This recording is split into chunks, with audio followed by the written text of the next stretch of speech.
Hello everyone, स्वागत है आपका मेरे channel excellence in education world. आत्मविश्वास जागृत कीजिए, जीवन को उन्मुख होकर संसार की लहरों में बहने दीजिए। कभी लहर पर सवार होकर गुजरेगी, कभी आप लहरों पर उतर आएंगे, लेकिन समुद्र की गोद में उसकी तरंगों से खेलने का साहस, आत्मविश्वास आप में जागृत होगा। जो अकेलेपन या पानी में डूब जाने के भय से पानी में उतरता ही नहीं, जो इसी सोच विचार में पड़ा रहता है, क्या करूं, कैसे करूं, मैं मंजिल तक कैसे पहुंचूंगा, और व्यक्ति कुछ नहीं कर पाता, उसका विश्वास मर जाता है। किसी भी कार्य में लगने से पूर्व जिनके संकल्प अधूरे रहते हैं, जो संशय में पड़े रहते हैं, वो कोई बड़े काम नहीं कर पाते, और कुछ करते हैं तो उसमें असफल होते हैं, जिसके कारण उनका रहा सहा विश्वास भी मर जाता है। आत्मविश्वास की ज्योति प्रज्वलित करने के लिए उस कार्य में प्राणपण से जुट जाइए जो आपको हितकर लगता है, जिसे आप अच्छा समझते हैं। उस काम को अपने जीवन का, स्वभाव का अभिन्न अंग बना लीजिए। इससे आपके विश्वास को बल मिलेगा। लेकिन इस मार्ग में एक खतरा है, वह है सफलता असफलता में अपना संतुलन बनाए रखना। इसके लिए आवश्यक है कि आप सफलता असफलता को गौण मानकर उस कार्य को प्रधान समझें।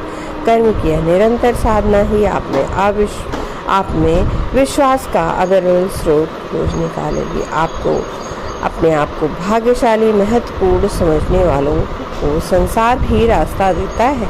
यह भावना अपने हृदय में कूट-कूट कर भर लें कि आपको किसी महान उद्देश्य की पूर्ति के लिए ही धरती पर भेजा गया है। आप अवश्य उस काम को करेंगे। इसी महान श्रद्धा के बल पर आप क्या से क्या बन सकते हैं। इसी तरह के किसी महान आदर्श को, मिशन को अपनी श्रद्धा का आधार बना लें। इस तरह की बलवती श्रद्धा आपके विश्वास को परिपुष्ट करेगी। विश्वास उनका मर जाता है जिनके जीवन में कोई आदर्श नहीं होता। श्रद्धा का कोई आधार नहीं। समाज की, संसार की, घर परिवार, पड़ोस की, राष्ट्र की, किसी महान कार्य की कोई भी जिम्मेदारियां आप पर आए, उन्हें सहर्ष स्वीकार कीजिए। जिम्मेदारियों को अपने कंधे पर उठाने का संकल्प ही विश्वास की साधना का आधा काम पूरा कर देता है। स्मरण रखिए, संसार में ऐसा कोई काम नहीं जिसे आप नहीं कर सकते। फिर जिम्मेदारियों से क्यों डरते हैं, क्यों झिझकते हैं? इसीलिए जिम्मेदारियों को निभाना सीखिए। काम करने से ही अपनी कर्मठता, अपनी शक्तियों पर विश्वास होता है। अपने आप को भरोसा रखिए। सदैव यह याद रखिए कि तुम जो अपने आप को दुखी मान रहे हो, इसका कारण है अभाव का बोध। अभाव में प्रतिकूलता की अनुभूति होती है, और प्रतिकूलता ही दुख है। संसार की परिस्थिति तो कभी भी सदा और सर्वदा सबके अनुकूल नहीं होती ना। उतार चढ़ाव आते रहते हैं। प्रत्येक परिस्थिति में मंगलमय श्री कृष्ण स्वयं विद्यमान है।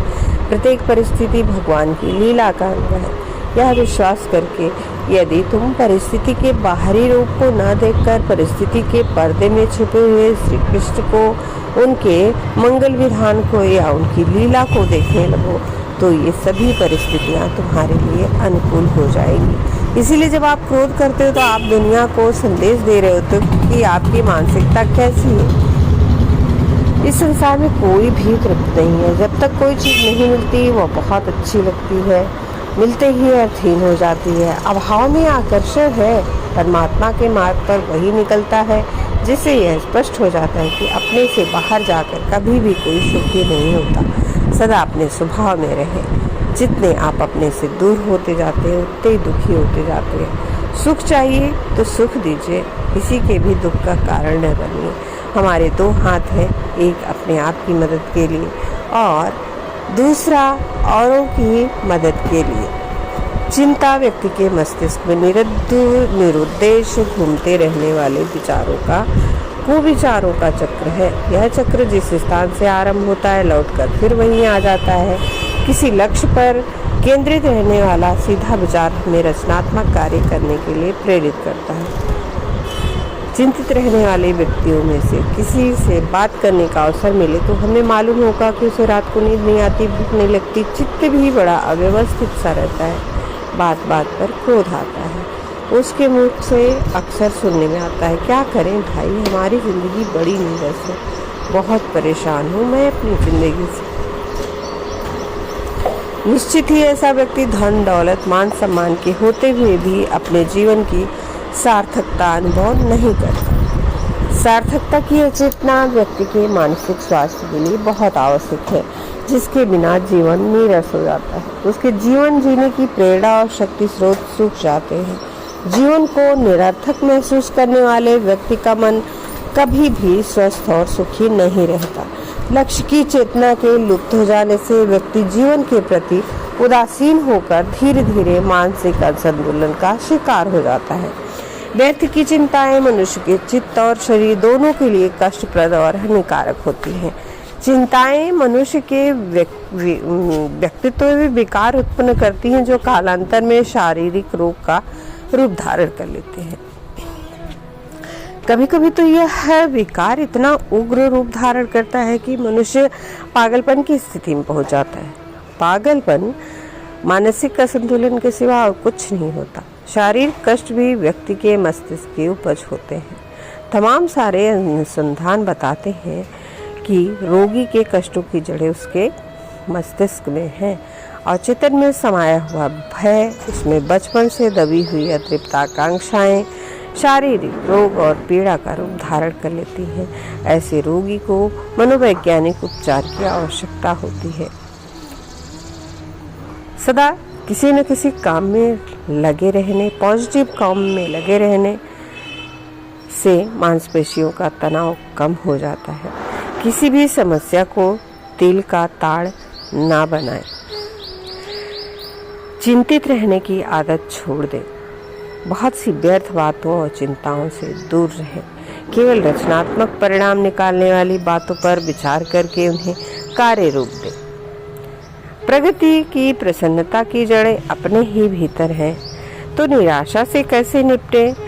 जब हम अपने प्रयासों के बाद थोड़ी सफलता मिलती है तो हम खुश हो जाते हैं। हमारे सहयोगियों की भाषा भी बदलने लगती है। समय से पहले बधाइयाँ शुरू हो जाती हैं और जितना आप अपने दिल से कहना चाहते हैं, ज़्यादा से ज़्यादा खुश होते हैं आप।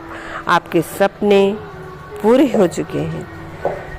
तो आप अगर असफल हुए तो ये आपके लिए बहुत निराश करने वाली बात होती है। हमारे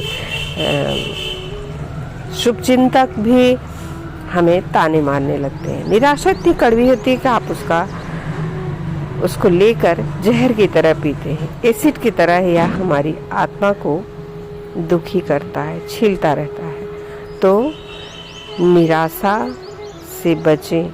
जब भी हमें निराशा का सामना करना पड़ता है तो हम अपने आप को ज़्यादा मजबूत बनाएं और बार बार प्रयास करें कि हम आगे से अच्छा करने की कोशिश करेंगे, अपने आप को मजबूत बनाएंगे और किसी की भी बातों में ना आकर अपने आप को सिर्फ खुश। अगर आपने एक्सीलेंस इन एजुकेशन को सब्सक्राइब नहीं किया है तो प्लीज़ सब्सक्राइब कर लें और साथ ही बेल आइकन प्रेस कर दें, जिससे आने वाले वीडियो की नोटिफिकेशन मिलती रहे। और वीडियो को अंत तक ज़रूर देखिए और अपने बहुमूल्य सुझाव कमेंट बॉक्स में भी दें। बेल को ऑल पर जरूर करें। वीडियो को लाइक करें, ज़्यादा से ज़्यादा शेयर करें और अपने बहुमूल्य सुझाव कमेंट बॉक्स में अवश्य दें। धन्यवाद। नमस्कार।